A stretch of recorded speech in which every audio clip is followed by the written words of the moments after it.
Bien, amados hermanos, quisiera hablar hoy de un tema que he estado preparando o que he estado meditando un poco en estas semanas, y se deriva de algo que saltó a mi atención cuando leía primer libro de Samuel, particularmente el versículo 26, y lo leí en varias versiones. El hebreo es un poco curioso ahí, y hay varias versiones que lo han vertido un poco diferente, y hay una que me llamó la atención.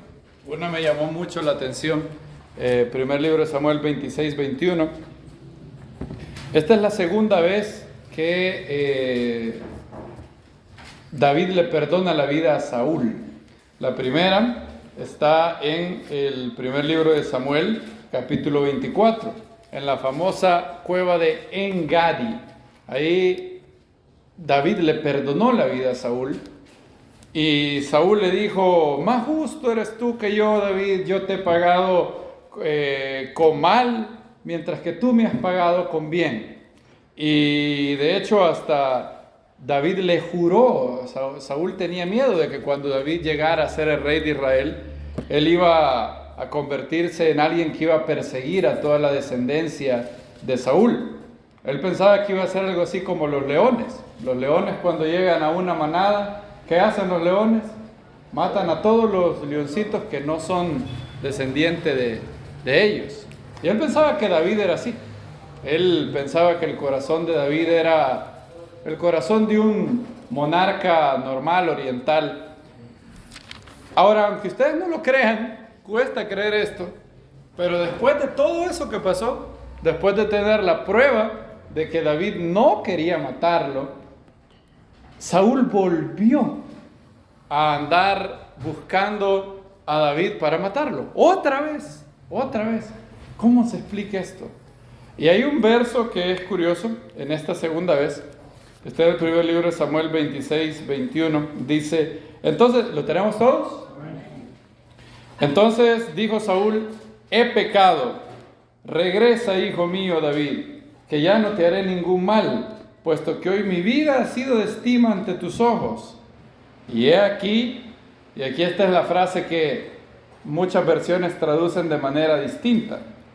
La versión textual dice: he aquí, he actuado, como dice, neciamente, y he errado en gran manera. Ahora, hay diferentes maneras de traducir la palabra hebrea ahí. Algunas veces se ha traducido como he actuado como un tonto. Esa es la versión NBI en inglés. La traduce como I acted as a fool. Literalmente David dice: he actuado como un tonto. Eso es lo que le dice, más o menos captura el hebreo. La palabra fool en inglés, no full, que significa lleno, sino full, que es una U como la nuestra, full, F-W-L, significa tonto, pero un tonto, no tonto en el sentido de que no le alcanza el intelecto para comprender algo, sino un tonto, y por eso también puede significar necio. Eso es, el hebreo también es una palabra que significa ambas cosas. Significa necedad y también tontería. Ahora, las versiones antiguas lo traducen un poco más curiosamente. La versión King James traduce ese verso: I have played the fool. Saúl dice algo como: he jugado al tonto. Fíjense lo que dice Saúl: yo he jugado al tonto y he errado en gran manera. Saúl dice algo como: he estado jugando el juego de los tontos. Ahora, cuando yo vi todas estas diversas versiones, me empecé a preguntar: ¿cuáles son los juegos de los tontos? Los juegos que los tontos juegan. Saúl dice que los había jugado. De hecho, estuve leyendo el libro de Samuel y he notado un poco de los juegos que los tontos juegan. Y hoy quisiera ver eso, porque muchas veces nosotros podemos caer en varios de estos juegos. Jugar al tonto, como dice Saúl. Saúl empezó, fíjense cómo era el currículum de Saúl. Si hubo alguien que tenía todo el futuro por delante, todo lo que un hombre podría pedirle a la vida, ese era Saúl. Miren todo lo que él tenía. Primer libro de Samuel, capítulo 9. Vamos a, como dicen en los términos futbolísticos, este es el palmarés de Saúl, este es el currículum de Saúl. Va a notar usted cuánto tiene en su currículum Saúl, cuánto Saúl tenía para ser exitoso, cuánto Dios le dio, cuánto lo dotó Dios, cuánto lo bendijo Dios, todo lo que tenía a su alcance. Miren lo que dice el primer libro de Samuel, capítulo 9. Miren cómo arranca. Alguien que tenga la Reina Valera 60 pudiera leerme primer libro de Samuel 9:1. Había un varón de Benjamín, hombre valeroso, el cual se llamaba Cis, hijo de Abiel, hijo de Zeror, hijo de Corat, hijo de Afía, hijo de un benjaminita. Y tenía él un hijo que se llamaba Saúl, joven y hermoso. Entre los hijos de Israel no había otro más hermoso que él. De hombros arriba sobrepasaba cualquiera del pueblo. Bien, vaya notando cuántas cosas favorables tiene Saúl. La versión textual dice: había un hombre de Benjamín, hombre poderoso y pudiente. En otras palabras, la familia de Saúl era una familia que tenía ¿qué cosa? Dinero. Era una familia adinerada. Es decir, Saúl no nació en cuna pobre. Sería el equivalente de lo que nosotros decimos, nació en cuna de ¿qué? Cuna de oro. Pudiente. Primera, una persona que tiene dinero. Segundo, miren lo que dice el verso 2. Tenía él un hijo que se llamaba Saúl, joven y apuesto. O sea, aparte de tener dinero, el hombre es guapo. El hombre es bien parecido. Dinero y guapo. ¡Wow! Miren lo que sigue. No solamente era de dinero y guapo. Dice, no había en Israel otro mejor que él, ya que de hombros arriba era ¿qué? Más alto que cualquiera del pueblo. Si usted ponía a todos los hijos de Israel, él era el más alto. Si Israel hubiera tenido selección de basquetbol, Saúl hubiera jugado al centro. Saúl era el Shaquille O'Neal de el Will Chamberlain, Kareem Abdul-Jabbar de Israel, el más alto. Fíjense cómo nos introduce la Biblia a Saúl: pudiente, apuesto y muy alto. No solamente esto, sino que ahora nos va a introducir a la cuarta bendición del Eterno. La cuarta es: Dios lo unge para ser el rey de Israel. Vean el 10:1. Tomó Samuel la redoma de aceite y lo derramó sobre la cabeza de él y lo besó y le dijo: ¿no es el Eterno el que te ha ungido para ser príncipe sobre su heredad? El Eterno, el ungido del Eterno, pudiente, guapo, más alto que todo el pueblo, ahora es el ungido del Eterno. El Eterno lo ha privilegiado para ser el ungido. No solamente es el ungido del Eterno. Ahora, la quinta cosa que me llama la atención: ¿cuál es el mentor que Saúl tiene? ¿Cómo se llama el mentor de Saúl? Samuel. ¿Usted se puede imaginar eso? El mentor de Saúl es Samuel. En los profetas, a Samuel, en los salmos, a Samuel se le equipara. O sea, Samuel está en las ligas mayores. Samuel no es solo un profeta, un profeta. Así como los profetas sin nombre que salen en el libro de Reyes, que dice un varón de Dios. No. Samuel es de las grandes ligas, hermano mío. Mire lo que dice Salmo 99:6. Samuel está en las grandes ligas. Moisés y Aarón entre sus sacerdotes. Samuel entre los que invocan su nombre. Invocaban al Eterno y él les respondía. Bueno, pero los salmos los escribió David y Samuel también era el el mentor de David, dirá usted. Mira lo que dice el profeta Jeremías también. Jeremías capítulo 15. Jeremías capítulo 15.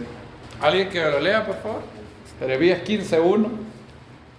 Me dijo el Eterno, si Moisés y Samuel se pusieran delante de mí, no estarían columnados con este pueblo. Échalo de mi presencia y sálvame.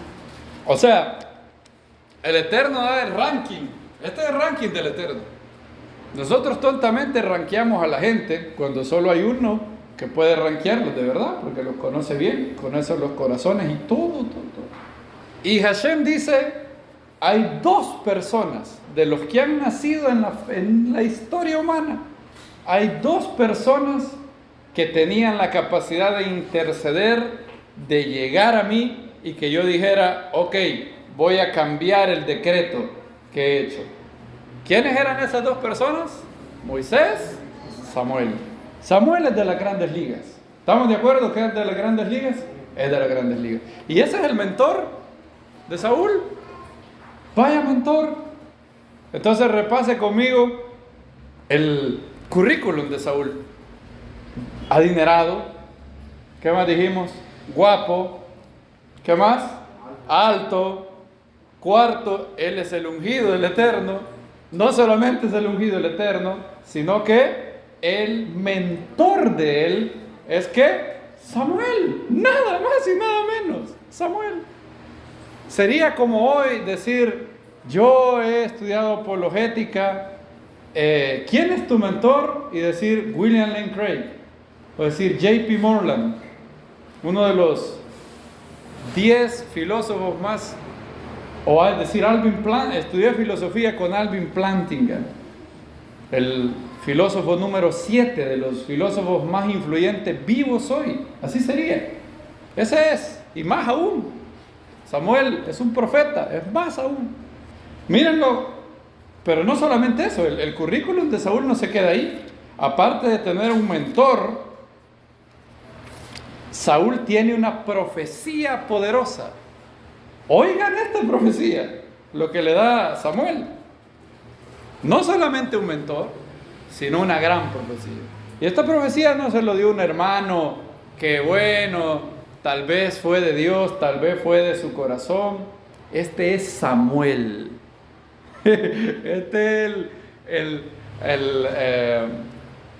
inglés tiene un dicho, I got it from the horse's mouth, que significa algo así como que me lo dijo el mero mero, no cualquiera. Mire la profecía de Saúl, verso 6. En 16. Entonces el Espíritu del Eterno vendrá sobre ti con poder, profetizarás con ellos y serás ¿qué? Cambiado en otro hombre. Cuando te sobrevengan estas señales, ¿qué dice? Haz lo que te venga a mano, porque Elohim está contigo. Fíjense qué maravilloso. Que ustedes le dieran esta aquí casi es un cheque en blanco. Casi. Cuando te vengan estas cosas, haz lo que te venga a la mano, porque Dios está contigo. Casi un cheque en blanco. Digo casi porque si usted lee el verso 8, se dará cuenta que no es un cheque en blanco, hay una condición que Saúl tiene que cumplir. Entonces, adinerado, 1, 2, apuesto, 3, el más alto en todo Israel, 4, es el ungido del Eterno, 5, tiene un gran mentor, Samuel, 6, no solo un gran mentor, tiene una gran profecía, 7, no solamente tiene una gran profecía, sino que profetiza, es un hombre con dones espirituales. Vean el verso 10, bueno, desde el 9, sucedió que al volver él las espaldas para alejarse de Samuel, Elohim, ¿qué dice? Le cambió el corazón. Y todas estas señales ocurrieron en aquel mismo día. Cuando llegaron al collado de aquí, la compañía de los profetas salió a su encuentro, y el Espíritu de Dios, en hebreo dice, se apoderó de él, y profetizó entre ellos. Y sucedió que cuando todos los que lo conocían anteriormente vieron que ahora profetizaba con los profetas, los del pueblo se decían unos a otros: ¿qué le ha sucedido al hijo de Cis? ¿También Saúl entre los profetas? 7 cosas maravillosas tiene Saúl. Saúl tiene todo para ser exitoso, ¿sí o no? Todo. Pero no se queda ahí, hay más cosas. Miren, por ejemplo, la octava cosa, verso 26, 10-26. No solamente tiene esto Saúl, sino que también tiene hombres del pueblo que lo apoyen. Saúl fue, lo tenemos, primer libro de Samuel 10:26. Saúl fue también a su casa en Gabaa, y con él fueron los hombres de valor, cuyos corazones había tocado Elohim. Fíjense, fueron los hombres ¿de qué? De valor. ¿Quién había tocado los corazones? ¿Quién le había dado gracia delante de esos hombres? Dios. 8. Llevamos 8 cosas en el gran currículum de Saúl. La novena viene unos versos antes. Saúl, en realidad, no tiene problemas de arrogancia. No es que cuando llegan donde él y Samuel le dice: Dios te ha escogido para ser el rey, Saúl dice: sí, claro que sí. Claro que hasta se había tardado Dios. Claro que yo soy el que era el adecuado para ser el rey. No, de hecho, él hace lo que la mayoría de todos los hombres de Dios hacen cuando hay un llamado bien fuerte. Él huyó, de hecho. Él dijo: no. Dijo: ¿quién? La tribu mía es la tribu de Benjamín, es la más chiquita. No, ¿qué voy a hacer yo, el rey de Israel? Miren lo que dice el verso 22, primer libro de Samuel 10:22. Entonces consultaron otra vez al Eterno: ¿ha venido ya aquí este varón? Y respondió el Eterno: helo ahí, está escondido entre el bagaje. Y corrieron y sacaron de ahí, y cuando se presentó en medio del pueblo, se vio que desde sus hombros hacia arriba era más alto que todo el pueblo. Entonces no tenía arrogancia. Hay falta de arrogancia, y eso obviamente es una buena señal. No quiero decir que él era humilde, porque en realidad vamos a ver que era uno de los problemas de Saúl después.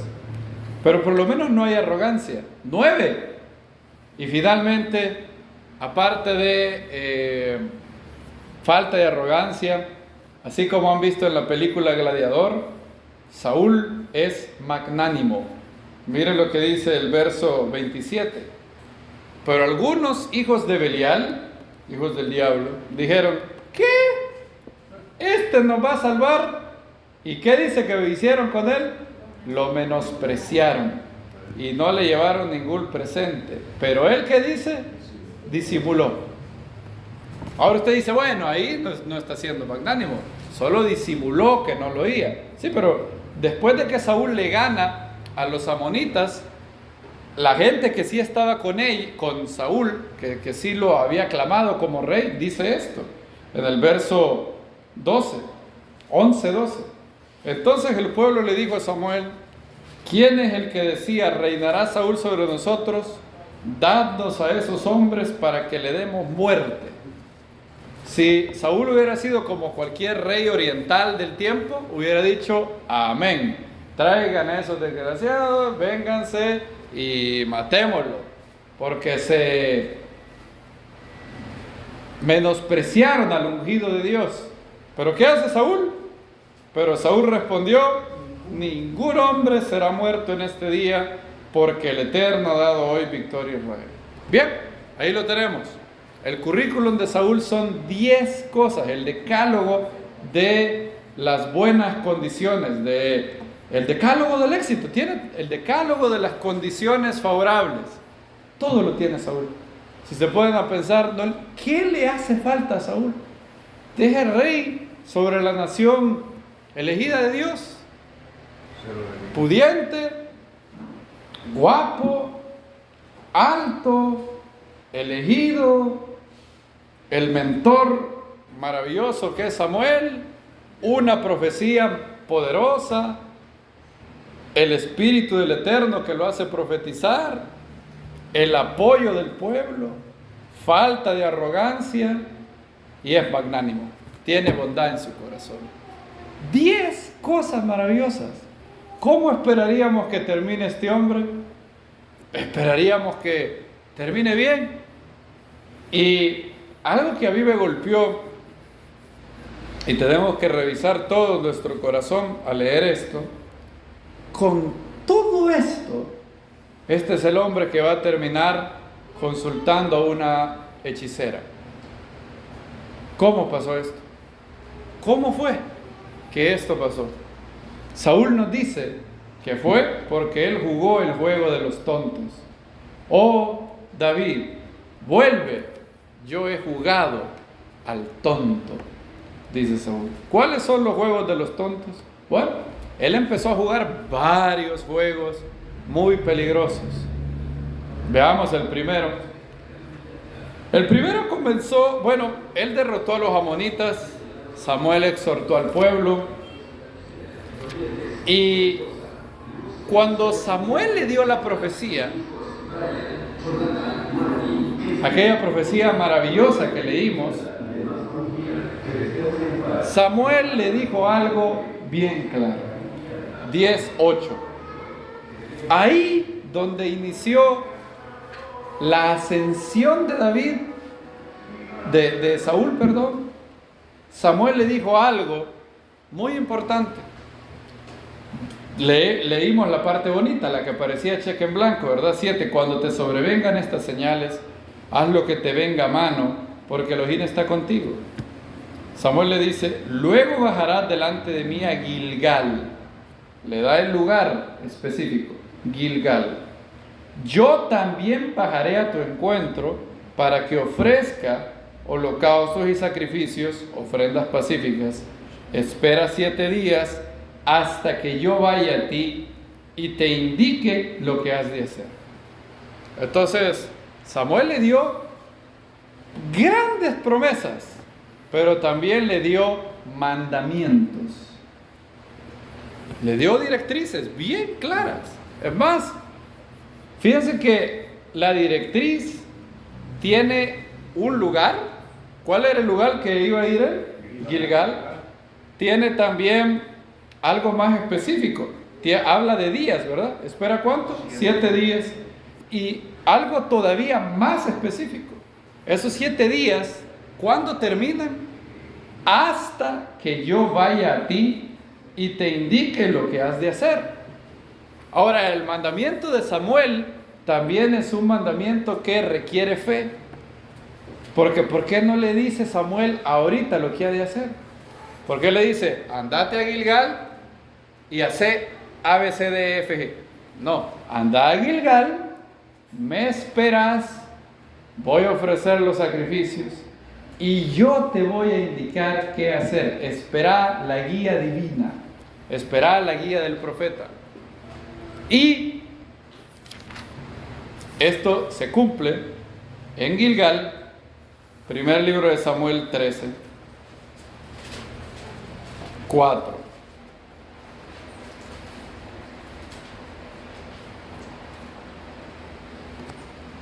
Saúl va contra los filisteos. Todo Israel oyó decir que Saúl había atacado la guarnición de los filisteos y que también Israel se había hecho abominable ante los filisteos, y el pueblo fue convocado ¿en dónde? En Gilgal. Ok, aquí está. Esto es lo que Samuel habló. Para seguir a Saúl. Y se reunieron los filisteos para guerrear contra Israel. Fíjense, 30,000 carros, 6,000 jinetes, gente en multitud como la arena que está a la orilla del mar, los cuales subieron y acamparon en Micmas, al oriente de Bet-Aven. Cuando los hijos de Israel se vieron en peligro. Ahora, ¿cuántos hijos de Israel son? Está en el verso 2. Saúl escogió para sí a 3,000 hombres de Israel, de los cuales 2,000 quedaron con Saúl en Micmas y en la serranía de Betel, y 1000 con Jonatán en Gabá de Benjamín. El resto del pueblo lo despidió cada uno a su casa. ¿Cuántos hombres tiene Saúl? 3000, de hecho. Jonatán tiene 1000 y él tiene ¿cuántos? 2000. 2000 tiene Saúl. ¿Y qué es lo que ve Saúl? Lo que ve Saúl es lo que está en el verso 5. Los filisteos vienen aquí con 30,000, no hombres, 30,000 carros. Él solo tiene 2000 hombres, ¿se imaginan? Él tiene 2000 hombres y aquí los filisteos traen 30,000 carros. O sea, hay ¿cuántos carros por cada hombre? Lo que tiene, una locura. Saúl está totalmente sobrepasado.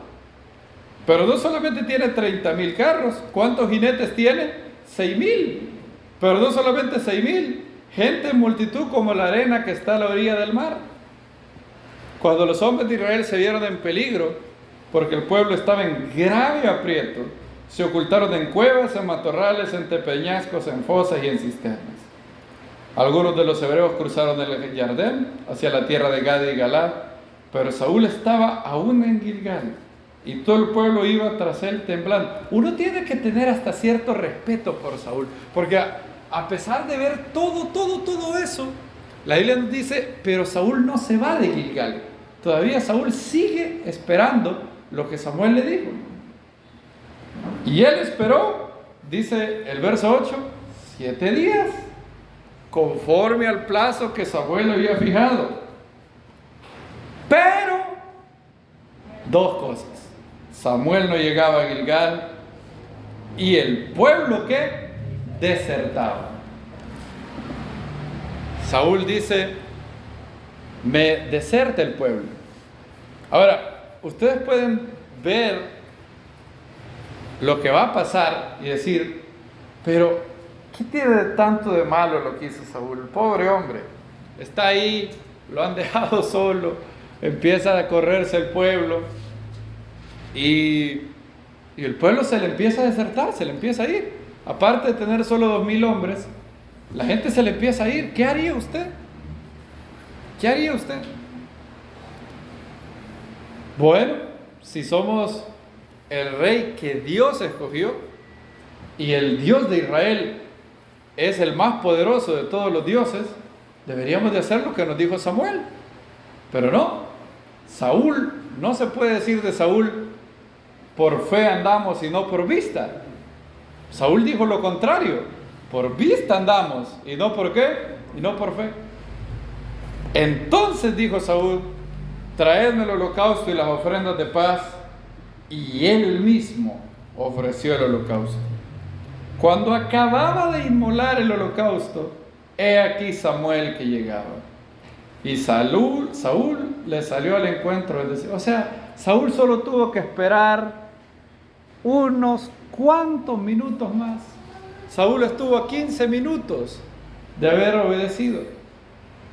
Pero, siendo el rey de Israel, era la persona que tenía que tener más fe, más obediencia, más dependencia del Eterno.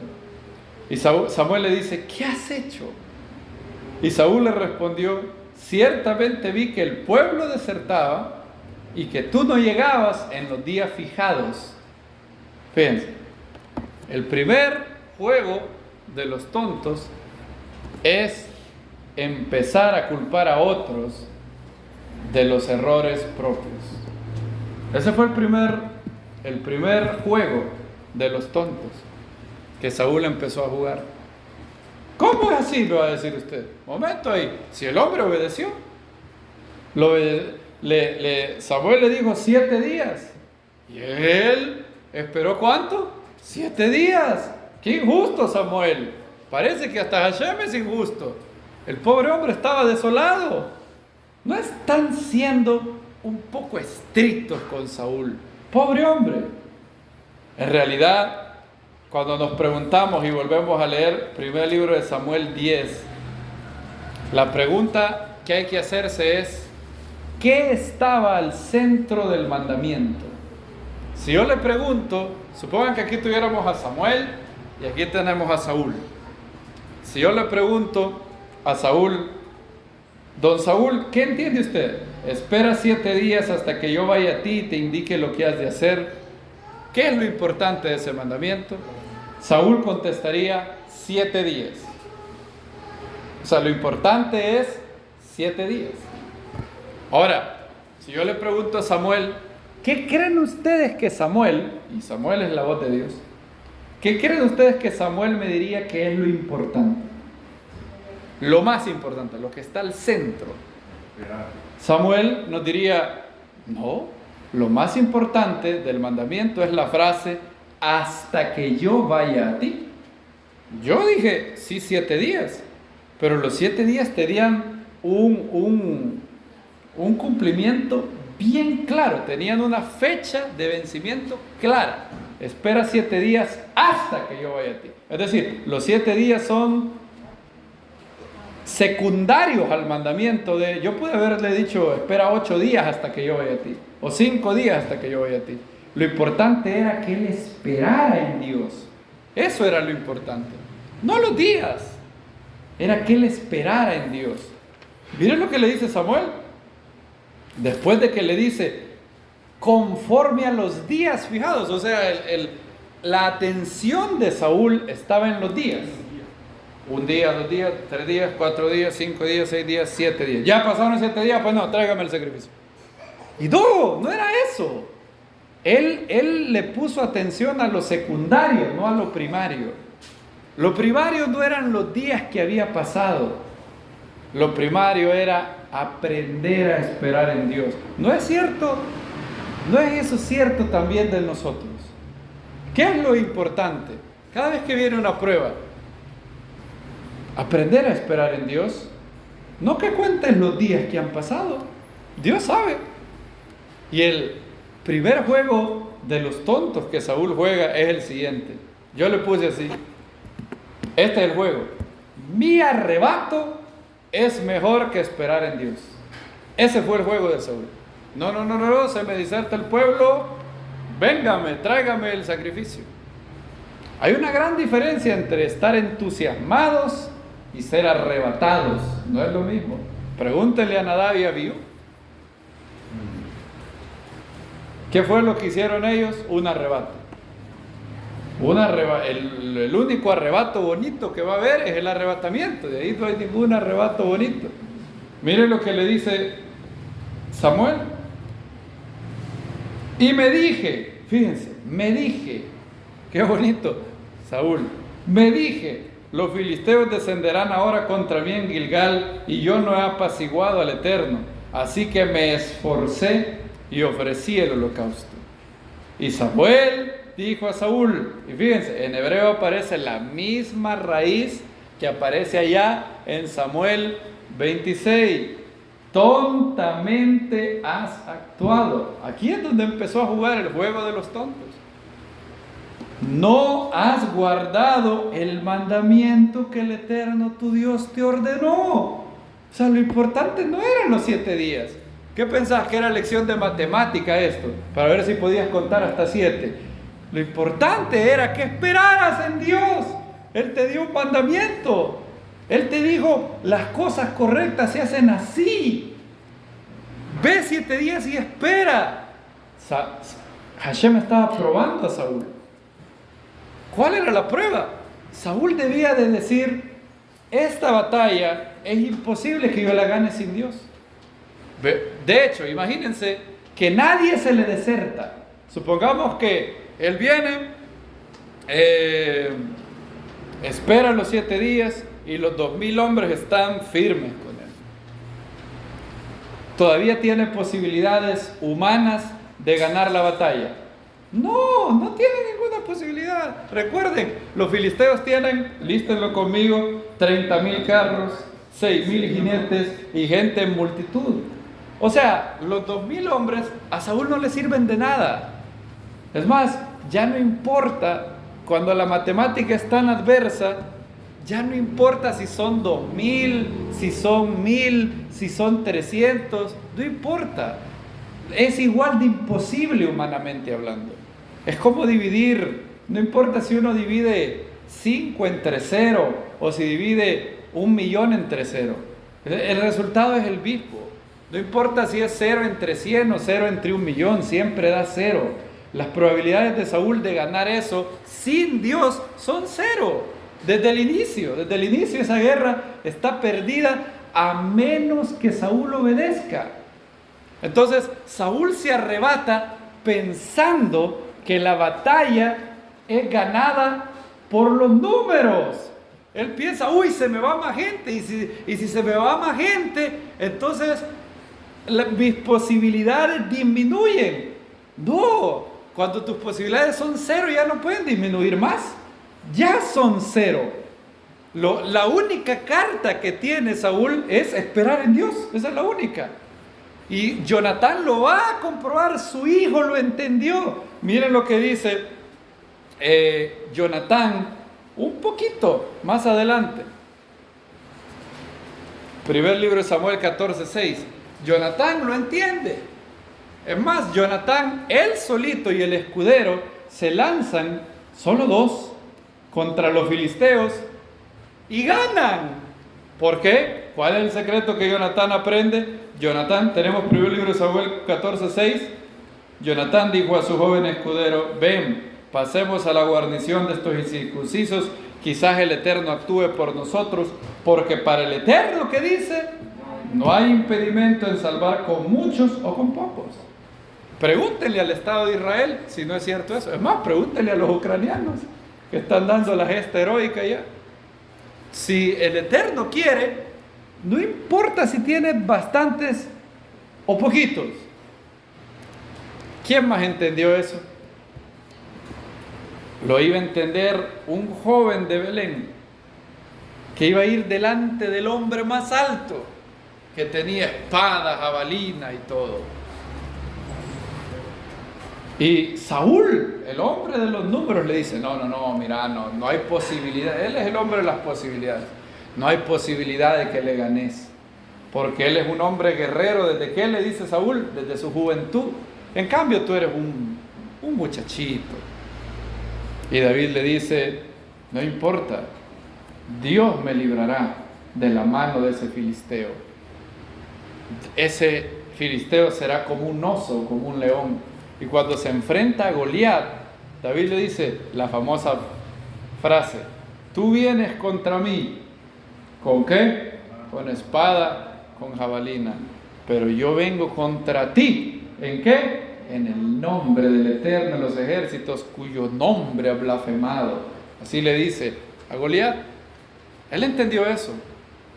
Jonatán lo entendió. Saúl no. Él pensó que el arrebato, mi arrebato, es mejor que esperar en el Eterno. ¿Cuántas veces hemos perdido una gran bendición de Dios porque Él nos había dicho algo que teníamos que hacer? Pero ese algo que teníamos que hacer implicaba 2 cosas. Implicaba esperar en Él e implicaba ver que las cosas se estaban poniendo un poco feas. Pero Él nos había dicho que iba a estar con nosotros, que teníamos que esperar, como dice el Salmo 40. ¿Cómo dice el Salmo 40? Pacientemente esperé en el Eterno, y se inclinó a mí y oyó mi clamor. ¿Quién escribe ese salmo? David. Pacientemente esperé al Eterno. Hay muchas personas que estamos aquí que han estado a un acto de fidelidad a Dios de una gran bendición. A poquito. De hecho, Saúl estuvo a 15 minutos. A poco tiempo de un acto de fidelidad de la bendición de Dios. Y ese fue el primer juego de los necios que Saúl empezó a jugar. Mi arrebato es mejor que esperar en Dios. Sara jugó ese juego también. Dios le dijo: va a haber un descendiente, ustedes van a tener un hijo. ¿Y qué hizo Sara? Bueno, no, mira, tal vez lo que Dios quiso decir es que yo iba a tener un hijo a través de Agar. Llegaste a Agar Y ese arrebato lleva ¿cuánto ya? Lleva 4.000 años de problemas. Ese arrebato. Hasta el día de hoy, los ismaelitas. ¿Cuántos arrebatos nos han hecho perdernos el plan perfecto de Dios? En tu mano están, ¿qué dice el salmista? Mis tiempos. En su mano están mis tiempos, no mis arrebatos. Mis arrebatos, esos son culpa mía, no del Eterno. Pacientemente esperen el Eterno. Claro, eso no quiere decir que no hay que hacer nada. Hay ocasiones donde el Eterno dice, ok, hoy ya estuvo, hay que hacer esto. Lo de Saúl no era una receta para, los filisteos, bueno, no voy a hacer nada. No, Samuel le dijo, cuando yo llegue, ¿qué le dijo Samuel? Te indicaré lo que has de qué hacer. No es que nadie me vaya a malinterpretar aquí. Yo voy a decir, bueno, como Dios lo hace todo, listo, no hay que hacer nada. No, esperar en Dios es una espera activa. Yo espero en fe y guardando el mandamiento. Vean que la palabra que Samuel le dice a Saúl es: tontamente has actuado, le dice. 13. Tontamente has actuado, no has guardado el mandamiento que el Eterno tu Dios te ordenó. ¿Cuál es el mandamiento que el Eterno tu Dios te ordenó, querido hermano? Podríamos reflexionar, ¿cuál es el mandamiento que el Eterno mi Dios me ordenó? La voz clara de Dios que me dijo, haz esto. Esto es así. Y no le hemos guardado. Si eso es así, hay que hoy reflexionar, ponerlo delante del Eterno, confesarlo y dejar de jugar el juego de los tontos número 1, que es mi arrebato, es mejor que esperar en Él. Número 2, este es el segundo juego de los tontos que Saúl tomó. ¿Cuál es ese juego? Es el juego de tomar decisiones locas y afectar a los demás. Saúl empezó a jugar esto. Noten que aquí sabemos de David. David viene en el primer libro de Samuel 16. Nada de esto Saúl se lo puede adjudicar a culpa de David. Nada de esto. David no tiene nada que ver con esto. Vean lo que hizo Samuel en el primer libro de Samuel 14, 23. Lo que ha pasado aquí es que no lo tiene que leer todo en su casa, lea todo el 14, el primer libro de Samuel, pero lo que ha pasado aquí es que en un acto de fe, Jonatán y su escudero se metieron a la guarnición de los filisteos y empezaron a ganar, y empezó a darse el Eterno respondió, y luego los filisteos empezaron a tener problemas, cundió el pánico entre los filisteos. El Eterno forjó todo para que Jonatán ganara. Y miren cómo dice, qué bonito, del verso 23. Así el Eterno salvó en aquel día a Israel, y la batalla se extendió hasta Bet-Aven. Qué bonito. Eso es obra de Jonatán y su escudero. Pero, miren, Saúl siempre es aquel hombre que cuando va todo bien, siempre nos sorprende con un pero. Pero los hombres de Israel fueron puestos en apuros aquel día, pues Saúl había conjurado al pueblo diciendo: maldito aquel que coma alimento antes de anochecer, para que yo tome venganza de mis enemigos. Por lo cual ni uno del pueblo probó bocado. Uno lee eso y dice: ¿qué? ¿Por qué hizo este voto? ¿Por qué hizo Saúl este voto tan tonto? Vamos a una guerra y Saúl se le ocurre que lo que tiene que proclamar es ayuno, pero no ayuno para orar, que hagan afuera. Pues, usted diría: ay, pero se oye un poco espiritual. No, es que en realidad él no proclamó ayuno, proclamó aguantada de hambre. que son cosas muy distintas. No es lo mismo aguantar hambre que ayunar. No es que Saúl es como Esther, ¿verdad? Que, bueno, ayunen 3 días, oren. No. Saúl es un tema de locura. Maldito aquel que coma alimento antes de que yo tome venganza de mis enemigos. Es esta locura. Este es el juego de turbar a terceros con decisiones arrebatadas. Otra vez Saúl arrebatado. ¿Por qué hace esto? ¿Por qué? ¿Qué no? Aquí le hubiéramos dicho, ¿qué no son normal, Saúl? ¿Cómo vas a ir a una batalla y vas a hacer semejante locura? Y dice que el pueblo estaba como turbado, porque obviamente él es el rey de Israel. Si él es el ungido de Dios, si yo como algo en ese momento, me cae. Yo tengo una maldición del ungido de Dios. Y el aceite de la unción está sobre él. Entonces todo el pueblo está luchando y muere de hambre casi. Y miren cómo describe Jonatán. Jonatán no estaba cuando Saúl hizo ese juramento. Entonces Jonatán probó un poco de miel y sus ojos fueron abiertos, dice. Miren lo que dice el verso 29. Y respondió Jonatán: mi padre ha turbado al país. Mirad cómo mis ojos brillan por haber probado un poco de miel. Lo que puede hacer un abuso de autoridad. Eso es lo que dice Jonatán. Esta es una voz para todos los que son líderes de cualquier lugar. Líder de una familia, o sea, el hombre, el esposo. Cuidado con tu autoridad. Dios te da autoridad para ejercerla bien, no para abusar de ella. Un líder de un país, un líder de una comunidad, cualquier líder, que hay un abuso de autoridad total y turba todo. Como dice Jonatán, mi papá ha turbado a todo el país. A todo el país turbó. Y uno dice, ¿por qué hace esto?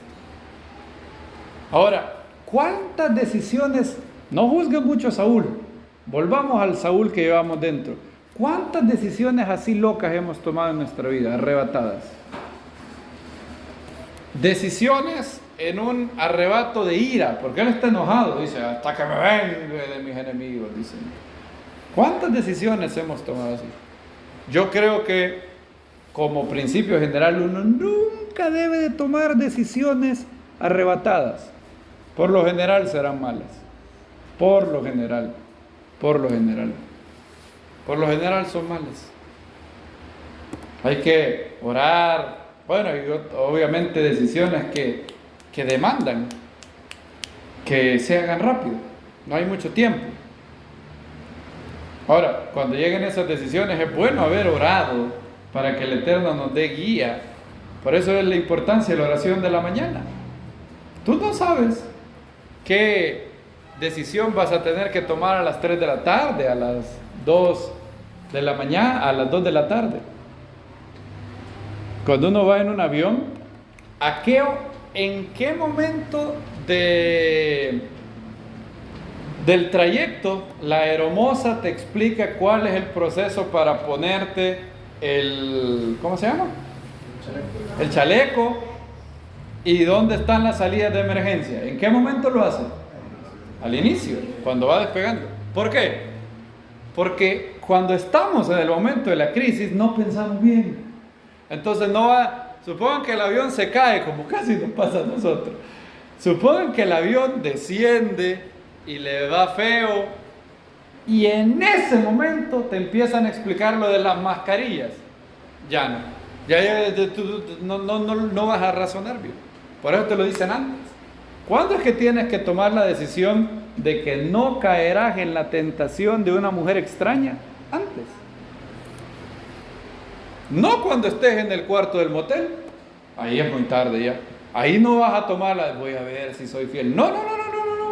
Estás mal ya, ahí no vas a pensar bien.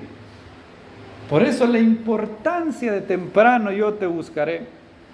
La importancia de orar en la mañana.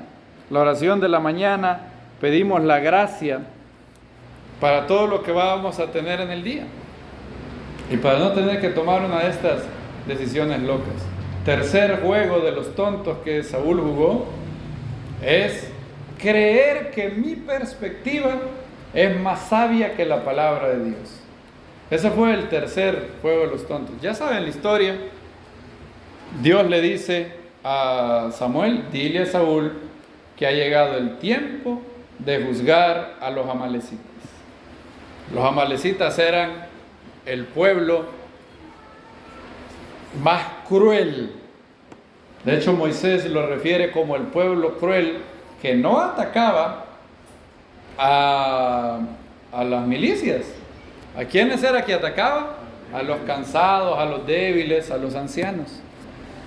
Es decir, a ellos les gustaba el mal gratuito. No peleaban por una razón. Eran perversos. Eran una cultura que había llegado a un punto que ya eran una gangrena que había que extirpar.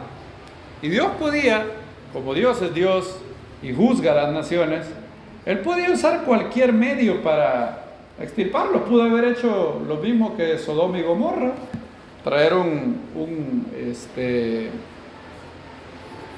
una lluvia de fuego. ¿Saben?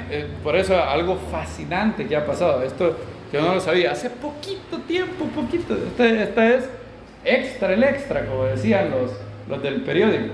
¿Saben que, y esto es un paréntesis, saben que creo que fue hace, ya no me acuerdo, creo que fue hace 10, fue en el año 2010, no recuerdo bien la fecha. Eric Metaxas ha escrito un libro que se llama Is Atheism Dead? ¿El ateísmo está muerto? Donde él argumenta que de hecho hoy en día el ateísmo está muerto. Es decir, el ateísmo ha recibido todos los adelantos, la investigación de los milagros, de los NDEs, todo. Pero bueno, él ha sacado un libro que se ha convertido en el más vendido en Amazon. Yo lo compré y me lo traen, en teoría me lo dan el miércoles. Y estaba viendo la entrevista que Sean McDowell le hace a él.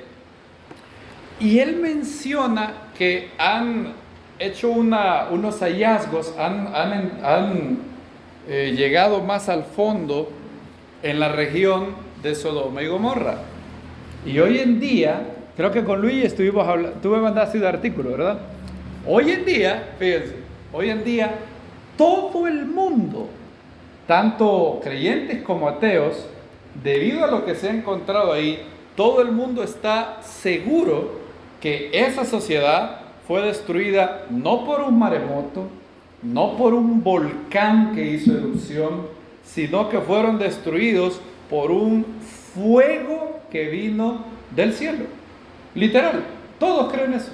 Ahora, claro, el ateo decide explicar eso de otra manera. Dice que probablemente que fue una guerra de meteoritos, como que ahí en Sodoma cayeron meteorito tras meteorito tras meteorito, algo así era. Sí, fue una lluvia de meteoritos. Ah, bien, muy bien. Como meteoritos, pero solo ahí cayeron, fíjense qué bonito. O sea, estos meteoritos tenían pulso, porque no cayeron de ningún otro lado. Y está él fascinante, muy bonito. Entonces, es una confirmación externa a la Biblia. Ahora, yo no creo en eso porque la arqueología, lo digo, creo en eso porque la Biblia lo dice, ¿verdad? Y qué bueno que la arqueología ha dado una evidencia más. Y el Eterno pudo haber causado eso, pero no, decidió que Israel iba a ser la mano de juicio. Y le dijo a Saúl, barre la zona. No perdones la vida a nadie. Y no me voy a meter ahora a explicar todo esto, porque hay cosas que no son el objetivo. Lo que sí pasó es que Saúl desobedeció. Saúl le dijeron, extermina a los amalecitas como nación. Si uno escapaba y ya no era parte de la nación, bueno, no hay problema. Pero tenía que exterminarlos como pueblo, para que dejaran de existir como pueblo. Y adivinen a quién le perdonó la vida a Saúl. A nada más y nada menos que a quién, a rey. De todos le perdonó la vida al rey. y le perdona la vida a lo mejor del ganado, por el pueblo, ¿verdad? Y ya lo hemos leído, el verso 15 y 16 dice, Samuel respondió, desde el verso 14, pero Samuel le respondió, ¿qué es ese balido de ovejas que hay en mis oídos y el mugido de vacas que estoy oyendo? Saúl dijo, los han traído de los amalecitas, el pueblo dejó aparte lo mejor de las ovejas y de las vacas. Él dice que fue el pueblo. Miren lo que dice el Eterno del verso 9, pero Saúl y el pueblo dejaron vivir a Agag y no quisieron destruir lo mejor de las ovejas. ¿El Eterno quién dice que fue? Saúl y el pueblo. ¿Quién dice Saúl que fue? El pueblo. Otro de los juegos de los tontos es no aceptar tus errores. No aceptar tus errores. Y vivir culpando a los demás. Claro, no tienes que aceptar los errores de otros, estamos de acuerdo. Si hay otro que hizo algo y el error es de él, pues es de él, listo. Pero uno tiene que aceptar su parte. No puede uno cambiar al otro. Y por eso el libro de First Fruits of Zion, Adama Maeva, se enfoca en darle tips de cómo ser el mejor hombre. ¿A quién? Al hombre. Porque el hombre solo se puede mejorar él. Luego, si hay un libro matrimonial para mujeres, pues se enfoca en el mandamiento de la mujer. Pero ellos, como están hablando de un libro muy bonito para hacer hombres espirituales, dar principios de hombres espirituales casados, se enfocan en lo que está del lado de la cancha del hombre, ¿verdad? No porque solo el hombre sea el del problema, sino porque es un libro para hombres. Y eso es lo que uno tiene que hacer siempre. Preguntarse, ¿qué fue lo que yo hice mal aquí? ¿Cuál parte de la culpa de esto es mía? Y eso hay que aceptarlo. Y no hay nada malo en aceptarlo. No te quita eso. Generalmente una persona que acepta sus errores no es vista de menos. De hecho, se le admira más porque dice, pero reconoce esto. Saúl no. Saúl no le pueden arrancar una confesión. Samuel respondió a Saúl, detente y te declararé lo que el Eterno me ha dicho anoche. Entonces él respondió, habla. Samuel le dijo, aunque eras pequeño ante tus propios ojos, ¿no eras cabeza de la tribu de Israel? El Eterno te ha ungido en rey sobre Israel. Y el Eterno te confió una misión. Algo se te había confiado, Saúl. Dios te había confiado algo y fuiste infiel a la misión que se te confió. Ve y extermina por completo a los pecadores, Amalek. Haz guerra contra ellos hasta que los acabes. ¿Por qué entonces no escuchaste la voz del Eterno y te has precipitado sobre el botín? Oigan, ¿cuál palabra notan ustedes? ¿Te has qué? Precipitado, otra vez. Hay líneas comunes en todos estos errores. Una tiene que ver con el miedo, como lo vimos antes, y otra tiene que ver con un compadre del miedo, y es que donde hay miedo, hay arrebato, hay precipitación. Saúl respondió a Samuel, al contrario, he obedecido la voz del Eterno. ¡Qué barbaridad! A él nadie le gana. Samuel le está diciendo, y él sigue de terco. ¿Qué hubiera pasado si aquí Saúl hubiera hecho lo que hizo David cuando llegó el profeta Natán y se entrega y dice, he pecado delante del Eterno y nada más? Siempre me he echado, ¿por qué hubiera pasado? Si hubiera dado el veredicto, hubiera cambiado, no sé. Y fui por el camino que el Eterno me envió y he traído a Agag, rey de Amalek, y he destruido por completo a los amalecitas. Fíjense cómo editó. ¿Quién le pidió que trajera? Yo nunca vi que Samuel le dijo, vas a ir contra Amalek, los acabás, pero al rey lo traes vivo. ¿Quién le dijo eso? Pero él lo presenta como que eso era parte del mandato original. Miren qué bonito. Hay gente que te edita. Había habido gente que me ha dicho, pero vos me dijiste tal cosa, y yo me quedé, yo no he dicho tal cosa. Yo dije tal y tal y tal y tal cosa. Y hay gente que te puede poner palabras en tu boca para justificarse. Y dice, pero el pueblo ha tomado ovejas y vacas del despojo, las primicias del anatema, lo pone en lenguaje religioso. Lo pone así como que, ay, quisimos darle primicias. ¿Quién le pidió primicias? Para sacrificarlas al Eterno tu Dios en Gilgal. Ustedes ya saben lo que viene después, como pecado de adivinación es la rebeldía, como la idolatría, el culto y las imágenes, la obstinación. Samuel lo que le está diciendo es, no seas obstinado, no seas obstinado. ¿Has visto hombre sabio en su propia opinión? ¿Qué dice el libro de Proverbios? Del necio puedes esperar más que un hombre así.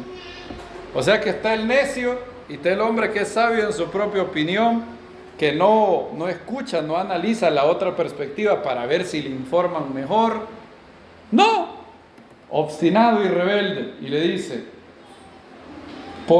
y Saúl respondió: he pecado, ciertamente he transgredido el dicho del Eterno y tus palabras, porque temía al pueblo, obedecí la voz de ellos. Y ese fue el gran problema. Puesto que has rechazado la palabra del Eterno, el Eterno te ha rechazado como rey. Rechazar la palabra del Eterno, eso sí es un gran problema. ¿Qué vamos a aceptar después de haber rechazado la palabra de Dios? ¿Qué podemos aceptar? Y Saúl empezó a jugar el juego de los necios número 3, creer que mi perspectiva es más sabia que la palabra de Dios. Ahora miren lo otro que comenzó a jugar. En el capítulo 16 y 17 entra en juego David. Ahora, David vence a Goliat y le daba muy bien. Miren lo que dice el verso 18. Cuando este joven va a la entrevista con Saúl, cuando acabó de hablar, 18:1, cuando acabó de hablar a Saúl, aconteció que el alma de Jonatán quedó ligada al alma de David. Jonatán lo amó como a su propia alma. Aquel día Saúl lo retuvo y no lo dejó volver a casa de su padre. Y Jonatán concertó un pacto con David porque lo amaba como a su propia alma. Y Jonatán se quitó el manto que vestía y se lo dio a David. Wow, un acto increíble, ¿verdad? Él es el hijo del rey, él es el príncipe Jonatán. Y él viene y se quita eso y se lo da a David, su arco y su talabarte. A donde quiera lo enviaba Saúl, David salía y se manejaba ¿con qué dice la Biblia? Con prudencia. Miren qué curioso. Lo que Saúl no tenía, prudencia. Lo que Saúl no tenía, fe, lo tenía David. Lo que Saúl tenía era arrebato, David tenía prudencia. De modo que Saúl lo puso al mando de los hombres de guerra y fue acepto ante todos los ojos del pueblo e igualmente ante los ojos de los siervos de Saúl. Pero, aquí está estos peros de Saúl. Pero sucedió, aquí empezó todo el problema. Sucedió que cuando ellos regresaron al volver David de la matanza de los filisteos, las mujeres de todas las ciudades de Israel salieron cantando y danzando a recibir al rey Saúl con cánticos de júbilo, panderos e instrumentos musicales. Ahora, a mí algo me llama la atención aquí, pero se lo voy a decir después. Danzando, las mujeres cantaban y decían: Saúl hirió a sus 1000, David a sus 10,000. Y Saúl se indignó en gran manera, pues ese dicho le pareció grave ante sus ojos. Y dijo: a David le dan 1000 y a mí me dan 1000. No le falta más que el reino. Y desde aquel día Saúl lo miró con buenos ojos a David. ¿Cuál es el siguiente juego de los tontos que Saúl jugó? Veamos esto. Hagámonos algunas preguntas. ¿Qué culpa tiene David de esto? ¿Quién cantó esto? Las mujeres. ¿Cuál es? ¿Qué culpa tiene David? Pensámoslo.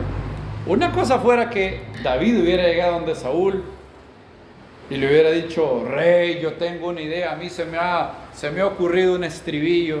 ¿Qué tal si cantamos Saúl mató a 1000, David a sus 10,000 y el pueblo se regocijaba? ¿Qué tal si cantamos ese estribillo, rey?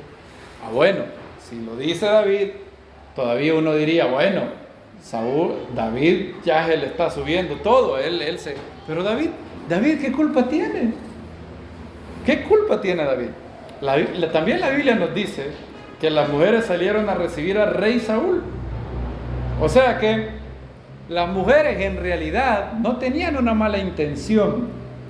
No dice la Biblia que salieron a recibir al rey Saúl y a David. Las mujeres en su idea, en su mente, yo no sé cómo, pero en su cosmovisión, Saúl se iba a agradar de este cántico. Pensaron las mujeres que al decir Saúl mató a mí, Saúl hirió a sus miles, David a sus 10,000, era una manera como de aprobar al chico que Saúl había impulsado. Las mujeres lo están haciendo con la mejor intención del mundo, al parecer, porque la Biblia no dice salieron a recibir a David. ¿A quién salieron a recibir? Dice la Biblia, al rey Saúl. O sea, la intención de ellos era buena. Ahora, ¿le importó a Saúl esto? No le importó. Él empezó a jugar el cuarto juego de los tontos: tener envidia del éxito de mi hermano. Y empezó a consumirlo. Miren lo que pasó después de la envidia. Al día siguiente aconteció que un mal espíritu de parte de Dios se apoderó de Saúl, quien desvariaba furioso en su casa. Los eruditos no se ponen de acuerdo si este espíritu malo era un demonio o una mente atormentada.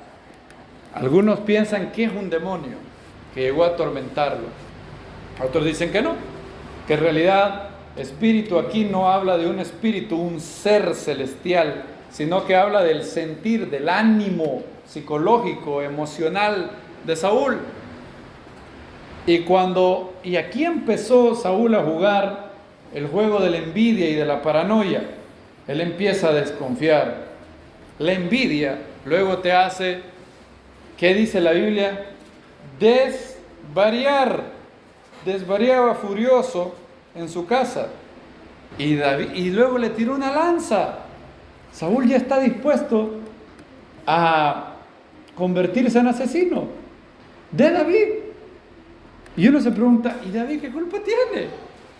David no ha hecho nada. De hecho, Jonatán le va a decir exactamente eso a Saúl después. ¿Por qué ha de morir el hijo de Isaí? ¿Qué mal ha hecho? Eso le dijo Jonatán. ¿Y saben qué? En lugar de Saúl entrar en razón, vino y Saúl estuvo a punto de tirarle la lanza también a su propio hijo. ¿Cómo llegó hasta ahí Saúl? El pecado es como salía en el hombre araña, Venom.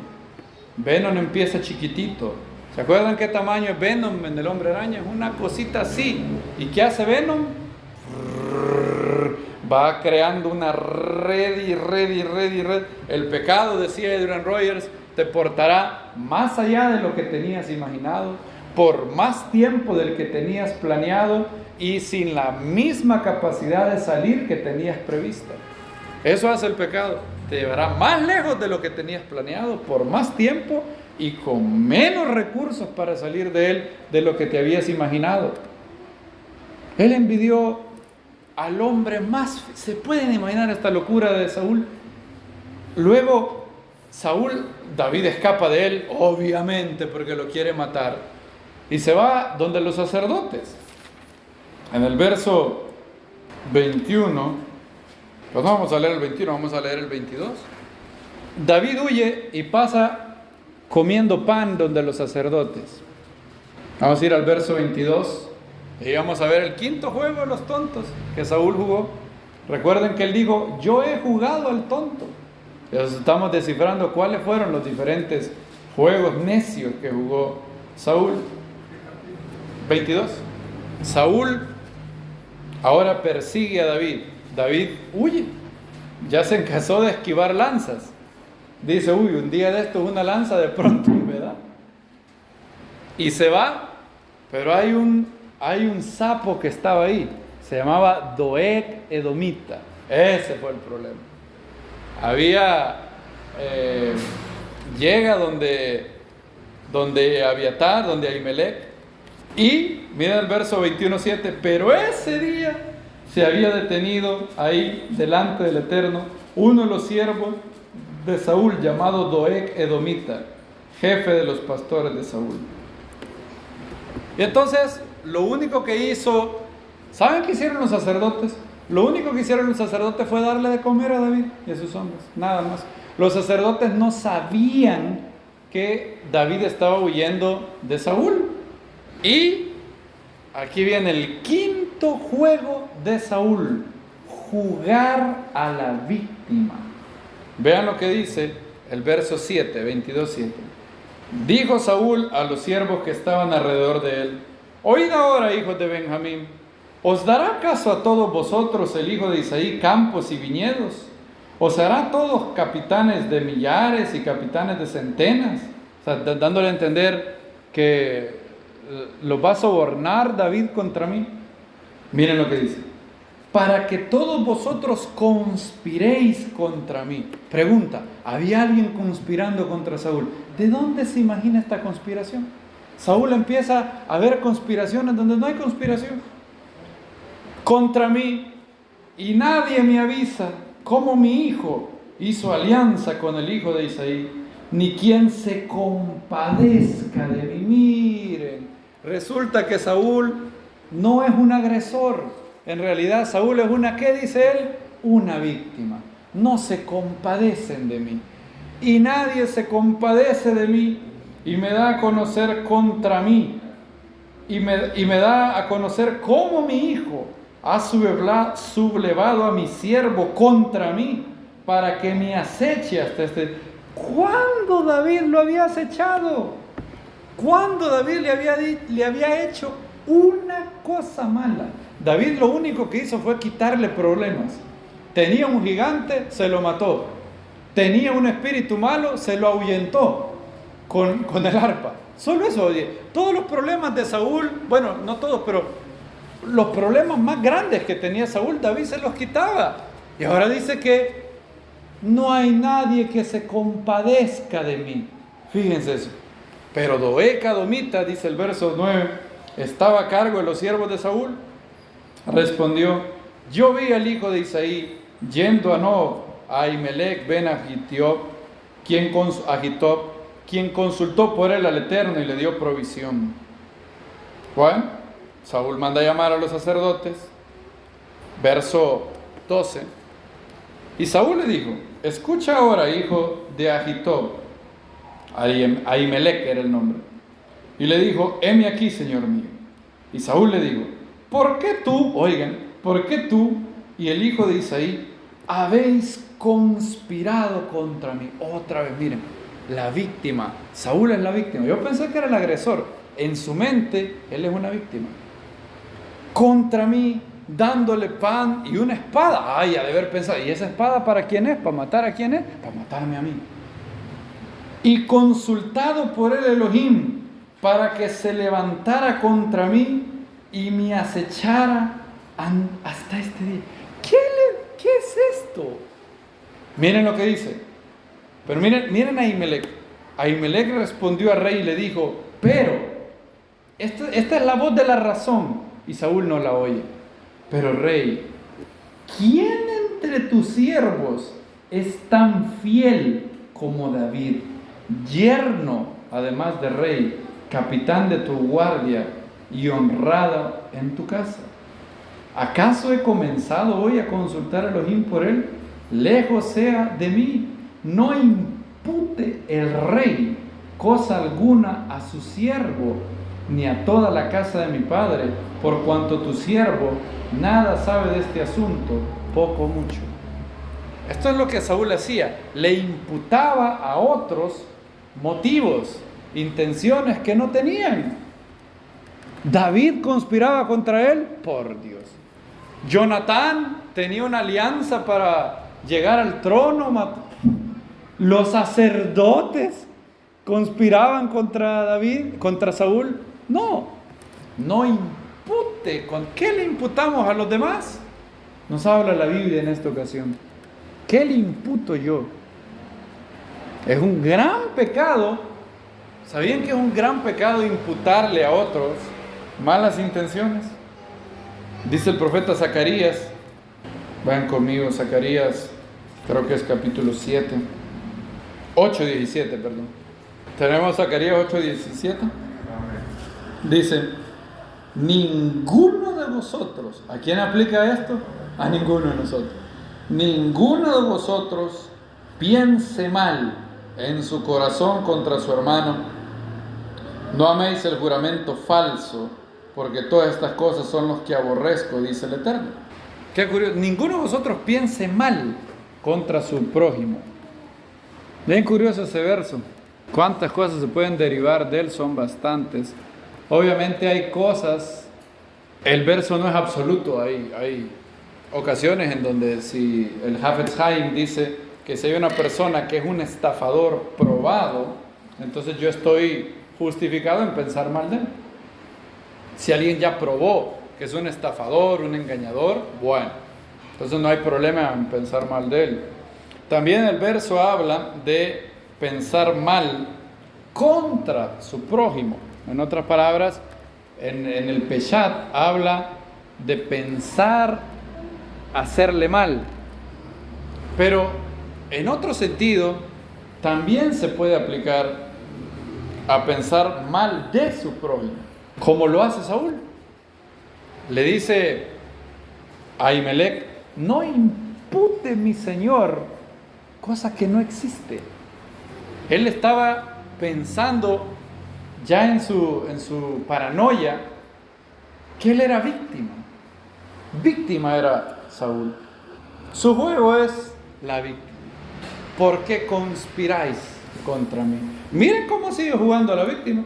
Primer libro de Samuel, capítulo 23-19. Entonces subieron los cifeos a decir a Saúl en Gabá, ¿no está David escondido en nuestra tierra, en las peñas de Ores, en el collado de Aquila, al sur de Jesimón? Ahora pues, conforme a todo el deseo de tu alma, rey, desciende pronto y nosotros lo entregaremos en manos del rey.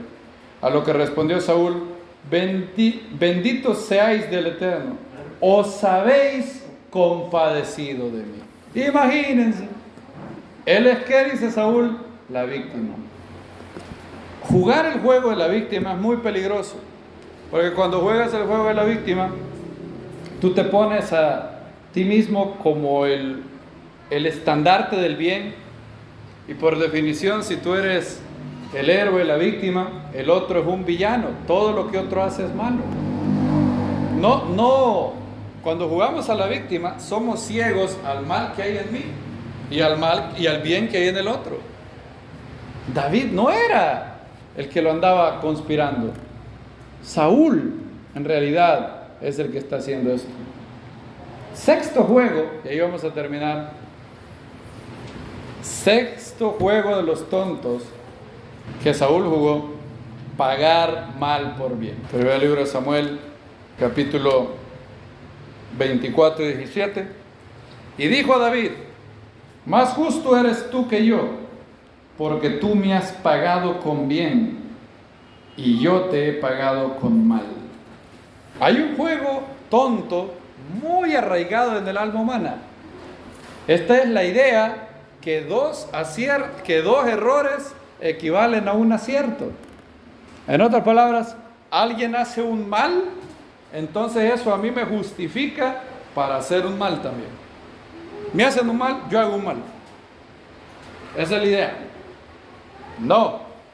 En inglés se dice, two wrongs don't make a right. Dos errores no equivalen a un acierto. Un error más un error, ¿cuánto da? Dos errores. No es que un error más un error da un acierto. Es la matemática más sencilla. Pero cuesta esto. Pablo lo dijo así en Romanos capítulo 12, 12:20. Así que si tu enemigo tiene hambre, dale de comer. Si tiene sed, dale de beber. Haciendo esto, amontonarás ascuas sobre su cabeza. No seas vencido por lo malo, sino vence con el bien el mal. De los impíos saldrá la impiedad, rey, le dijo David.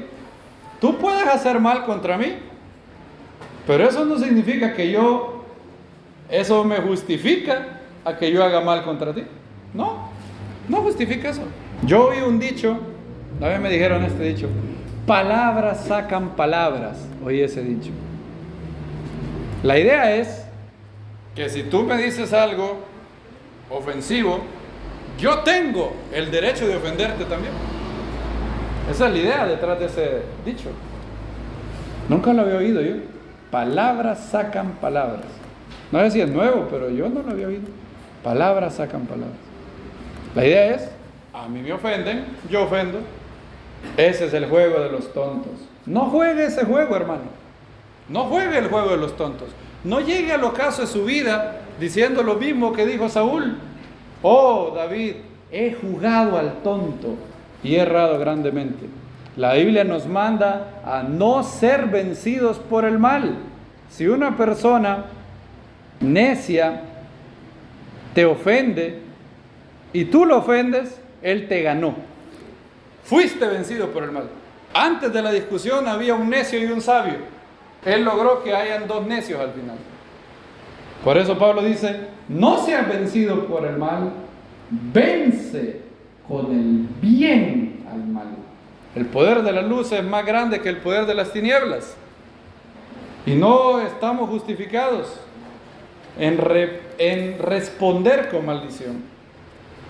Somos llamados a seguir el ejemplo de nuestro maestro, del cual se dice: quien cuando era maldecido no replicaba con maldición, sufriendo no amenazaba, sino que encomendaba al que juzga rectamente. Él mismo llevó nuestros pecados en su propio cuerpo sobre el madero, para que nosotros, habiendo muerto los pecados, vivamos para la justicia. Por sus heridas habéis sido sanados.